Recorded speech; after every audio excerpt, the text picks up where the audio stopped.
to go. Yes, sir. Yes, sir. So, a very good afternoon, one and all, and I'm thankful to the team NUCD for this opportunity. And I'll be discussing on addressing the weight of diabetes with an upstream approach. Next slide, please. Sambit, little Yeah. louder. So, Sambit, little louder. okay. So now it's Yes. audible, sir. Yeah, now audible. Yeah. So this is the financial disclosure. Next slide, please. So the agenda of my discussion would be I'll be discussing on type 2 diabetes burden, tackling the deadly duo with an upstream approach, oral semaglutide for management of type 2 diabetes. I think many part have been told by Dr. Devamalya. And the fourth is GLP-1 receptor agonist, some updated research or results and the recent guidelines. So next slide, please. So I think type 2 diabetes burden, we are well aware, and it is increasing in a mammoth proportion. So this is the people living with diabetes and pre-diabetes across the world. And this is the IDF Atlas for India, diabetes with 101 million and pre-diabetes with 136 million. Next slide. But the common triad of type 2 diabetes are very characteristic. One is uh, overweight and obesity, and it has been shown that 88% of people are overweight or have obesity at type 2 diabetes diagnosis. The second part is inadequate glycemic control, and it has been shown that 77% of patients with type 2 diabetes across India have an HbA1c of more than 7%. And then there is a cardiovascular burden. Like more than 70% of people with type 2 diabetes die of cardiovascular causes. Next slide, please. The type 2 diabetes has got 7 times increased all-cause mortality risk if we have both the conditions like diabetes and obesity. Next slide. Coming to the next point, that is tackling the dual epidemic, and currently we call it as syndemic because diabetes and obesity both are epidemic, and combinedly they are called syndemic or diabesity. Diabesity is a terminology is used to describe the combined detrimental health effects of obesity and diabetes combined together. Next. And it has got bidirectional relationship. It's not like one thing is only influencing the other. It's in fact bidirectional. For example, obesity or adiposopathy can actually lead to sleep disorders, inability to be active, stigma and impaired mental health status. And adiposopathy can actually lead to insulin resistance and beta cell dysfunction, and finally they may culminate into diabetes. Diabetes itself per se has got role in obesity, in that some of the medications which we use, like maybe pioglitazone or insulin or sulfonylurea, may tend to gain weight. Neuropathy may be associated with diabetes so that the activity level goes down. Hypoglycemia stimulates the appetite, so the patient takes more food and gains more weight. And the stigma and impaired mental health. So both the things are bidirectional, and it's a vicious cycle altogether. Next. We also are aware that weight loss at any degree is actually beneficial, and the more the better. So for example, 0 to 5% weight loss can actually have beneficial effect on hypertension and hypertriglyceridemia. If 5 to 10% weight loss is there, we have prevention of type 2 diabetes, NFLD, PCOS, and dyslipidemia. If the weight loss is to the tune of 10 to 15%, we have improvement in CV disease, urinary stress incontinence, NASH, obstructive sleep apnea, GERD, and knee osteoarthritis. And if the weight loss is more than 15%, in fact, the results by the direct and other trials have shown even type 2 diabetes remission is also possible. CV mortality and heart failure with preserved ejection fraction have got beneficial effect if we lose more than 15% of the body weight. Next. And weight loss and diabetes control, if we see the look ahead trial, the more the weight loss, the better is the glycemic control. The HbA1c significantly goes down, and also the fasting plasma glucose significantly goes down. Next slide. The look ahead also tells that the outcomes associated with more than 10% weight loss is quite significant, because if you see the forest plot, then with the weight loss of more than 10%, the primary outcome, which comprises of CV death, non-fatal MI, non-fatal stroke, and admission to hospitalization, is reduced significantly, and also the secondary outcome were also significantly reduced. Next.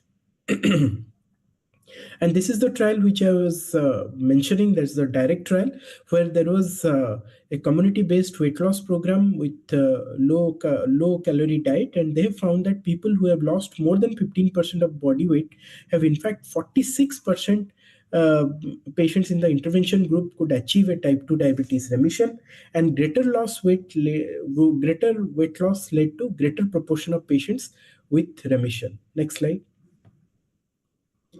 So now the concept is changed, and the concept is like an upstream approach. So we have to target weight loss. Weight loss will disrupt the underlying pathophysiology. It will reverse or slow down the disease progression. With weight loss, we can have good glycemic control and improvement in cardiometabolic risk factor. Next slide. And finally, it can lead to prevention of micro and macrovascular complication. Next. And this is the upstream approach. So all this while with our guidelines, it was management of hyperglycemia, which is downstream.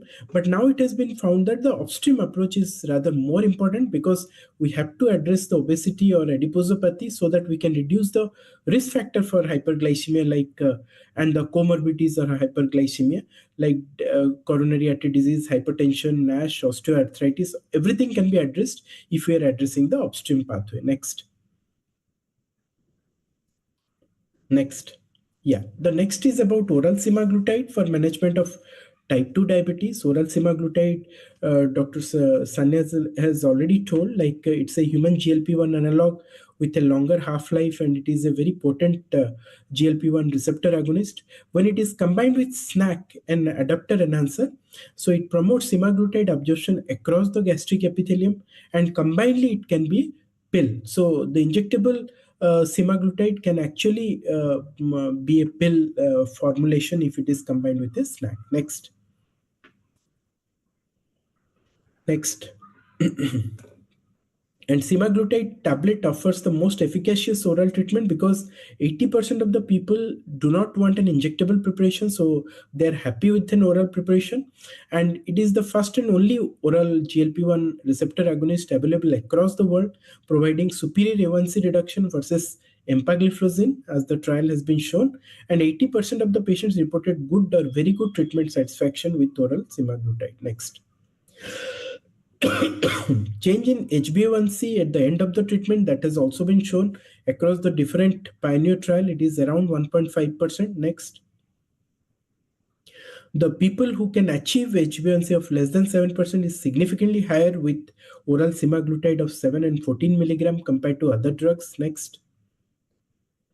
The change in body weight, that has also been mentioned across the different trials or the pioneer spectrum of phase 3 clinical trial, that with the use of oral semaglutide at 14 milligram dose, we can actually achieve an weight loss of around 5 kg in these clinical trials. Next.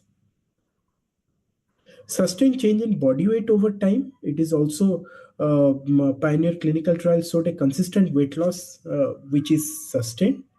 Next. And change from baseline in body weight by background medication, which is very important. Like whatever medication you use, if we are using over and above an oral semaglutide of 14 milligram, that is actually going to be beneficial, and there is a further weight reduction. Next. And proportion of patients achieving A1C target of more than 1% with weight loss of more than 5% is significantly higher with oral semaglutide in comparison to empagliflozin, liraglutide 1.8 milligram, sitagliptin, or with the placebo. Next. And there is not only weight reduction, glycemic control, but subtle markers of atherosclerosis like HSCRP, lipids, and blood pressure reduction has also been observed with oral semaglutide. Next. And there is a proven safety issues across the pioneer trial, because it's a large safety database, and almost 5,700 people were exposed, and most common adverse event were only GI, and oral semaglutide was associated with lower rate of hypoglycemia, and no new unexpected safety findings with oral semaglutide was found. Well tolerated, similar to other GLP-1 receptor agonist. Next. So oral semaglutide doses administration, I think we all know that it has to be taken early morning in empty stomach with 120 ml of water, at least for 30 minutes. Do not take food or any other medication. And the schedule is we start with low dose, go slow, 3 milligram per 1 month, then 7 milligram per next month, and then 14 milligram. But in clinical practice, we know how we can titrate it much faster compared to waiting for 1 month duration. Next. So the last part is GLP-1 receptor agonist and the recent outcome, which is this is the cardiovascular outcome in type 2 diabetes. It has been published as a abstract. Next. And it has shown that 5-year absolute risk ratio with CV outcomes were actually better with SGLT2 with GLP-1 receptor agonist for heart failure, for MACE, and for all-cause death. Next. That's a good data to tell that both combination of GLP-1 and SGLT2 are going to benefit us. Next. The dual therapy of GLP-1 SGLT2 demonstrated favorable effects in heart failure compared to other dual therapies, and GLP-1 SGLT2 dual therapy showed benefit in terms of reducing MACE. Next. Similar outcome has been shown from the renal outcome studies also, where GLP and SGLT2 inhibitor next have actually shown that it has got beneficial effect in end-stage renal disease and when the EGFR decline is more than 50%. But in chronic renal disease, probably an SGLT2 and DP4 inhibitor is going to help. Next. So that was the conclusion. Dual therapy of GLP-1 and SGLT2 provide greater risk reduction for end-stage renal disease and EGFR decline. Next. Next. So just to highlight the ADA guidelines, that GLP-1 receptor agonist can be used in patients with risk factor for atherosclerotic cardiovascular disease, even if before metformin or irrespective of the metformin use. And when weight is a concern or hypoglycemia is a concern, again GLP-1 receptor agonist fares much higher than other agents. Next.